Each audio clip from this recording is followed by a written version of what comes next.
Welcome to Business Review, a daily program that delves into the latest and most significant economic stories. From stock markets to currency news, Business Review covers the most up-to-date developments in the global financial world.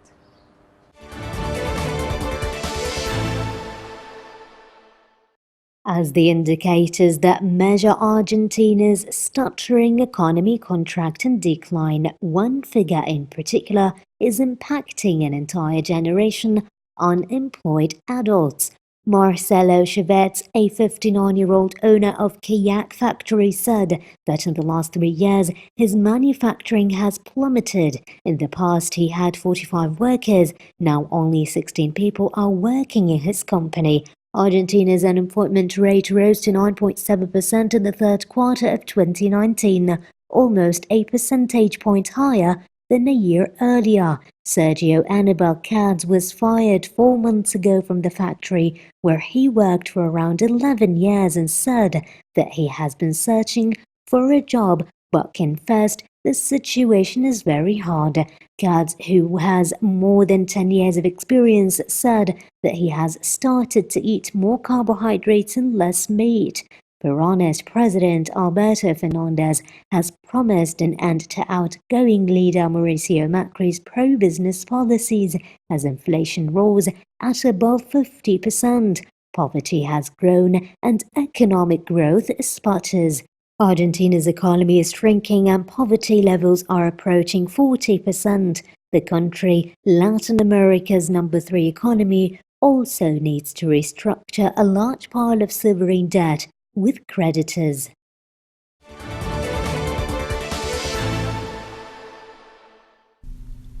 China said it firmly opposes the United States' abuse of export control measures to interfere with the normal cooperation between businesses after it was reported that the Trump administration is planning to limit exports of sophisticated technology to adversaries like China. Speaking at a regular news conference in Beijing, Foreign Ministry spokesman Geng Shuang said limiting tech exports will not disrupt China's innovation or development. A document shows the U.S. Commerce Department is putting the finishing touches on 5 rules covering products like quantum computing and 3D printing technologies that were mandated by a 2018 law to keep sensitive technologies out of the hands of rival powers. In a move that should appeal to U.S. firms, the rules will be submitted to international bodies for approval so that it may be implemented overseas, not just by the United States.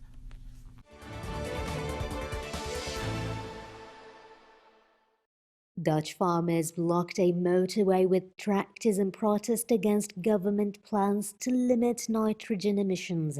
The Dutch government said in October it would spend hundreds of millions of euros to mitigate nitrogen emissions after the country's highest court ruled in May that the way Dutch farmers and builders dealt with nitrogen emissions breached European law.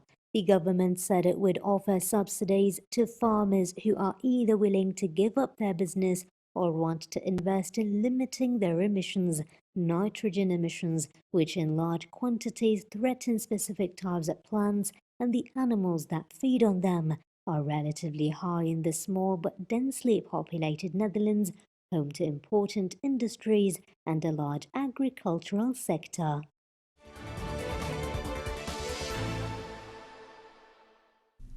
A burnt Christmas tree made from charred logs and other bushfire remnants has been set up in Sydney's central business district in a poignant reminder of the deadly bushfires that have ravaged much of Australia.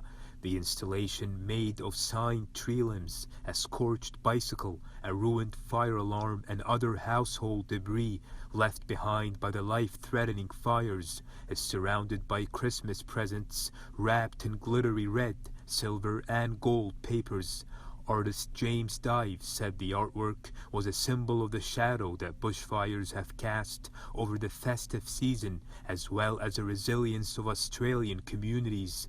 The installation was created in partnership with the Red Cross and the city of Sydney.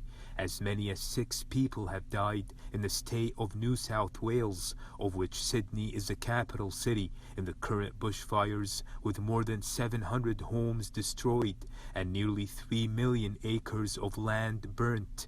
Fire authorities in New South Wales said there were 99 fires still burning, half of which were not contained.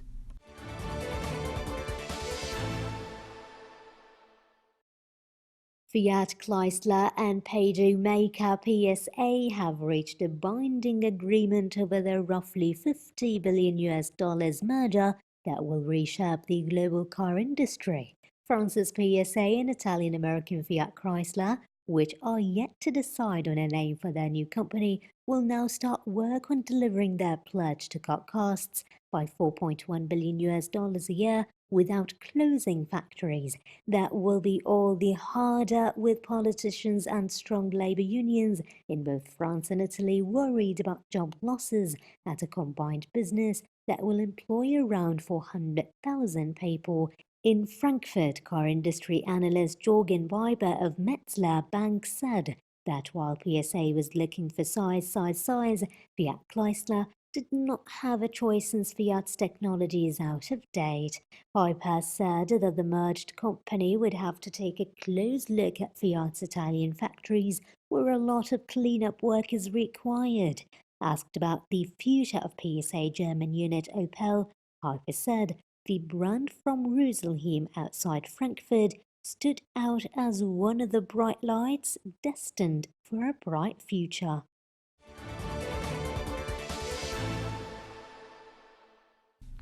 The U.S. House of Representatives approved a $1.4 trillion spending package to avert a partial government shutdown that also would raise the U.S. tobacco purchasing age to 21 and permanently repeal several of the Affordable Care Act's taxes. The spending package now heads to the Senate, where lawmakers aim to approve it before current government funding runs out, avoiding the type of messy budget battles that resulted in a record 35-day interruption of government services late last year and early this year. The legislation worked out between leading lawmakers and the Trump administration denies President Donald Trump the full $5 billion he requested to help build his signature wall along the U.S.-Mexico border, keeping funding static at $1.37 billion for border barriers. The crackdown on youth smoking by changing the minimum age for cigarettes, vaping devices, and other tobacco purchases to 21 from the current 18 would give the U.S. Food and Drug Administration 6 months to develop regulations. The agency would then have 3 years to work with states on implementing the change. The largest expenditure in the bill is for the Department of Defense, which would get a total of $738 billion for this year, $22 billion more than last year. As part of that defense package, the Senate authorized the creation of Trump's Space Force, the first new branch of the U.S. military to be created in more than 60 years. It also gives federal employees 12 weeks of paid parental leave. The overall spending deal does not include big-ticket benefit programs like Social Security and Medicare, which are funded separately. The massive spending package comes as the U.S. government is expected to have a higher-than-average budget deficits over the coming decade, fueled in part by diminished revenue resulting from the 2017 Republican tax overhaul. The nonpartisan Congressional Budget Office projects the U.S. government will have a budget deficit of $960 billion in the 2019 fiscal year and average annual deficits of $1.2 trillion over the 2020 and 2029 fiscal years. The sprawling package includes $425 million in additional federal grants to help local governments prepare for the November 2020 presidential and congressional elections. Some of the money would be used to harden infrastructure against cyber attacks. following election meddling by Russia in 2016. Negotiators settled on $7.6 billion for conducting next year's census, which is done every 10 years. That would be $1.4 billion more than Trump proposed.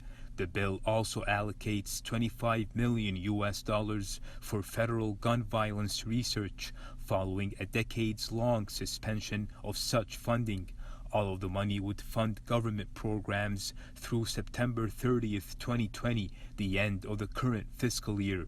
The legislation would repeal several taxes originally created to help fund the ACA, popularly known as Obamacare, that had been delayed or were only intermittently in effect. It calls for a permanent repeal of the so-called Cadillac tax, a 40% tax on generous health insurance plans.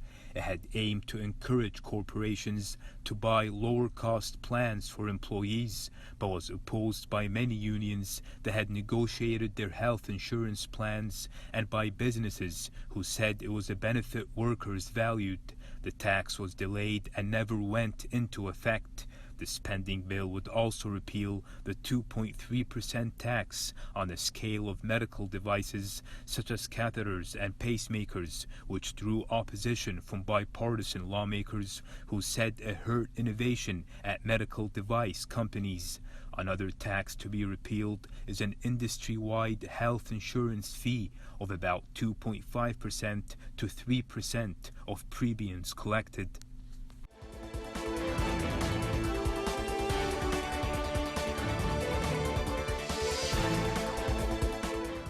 This has been Business Review, your daily source for the most critical stories in the economic world. Tune in next time for the latest financial news impacting the world economy.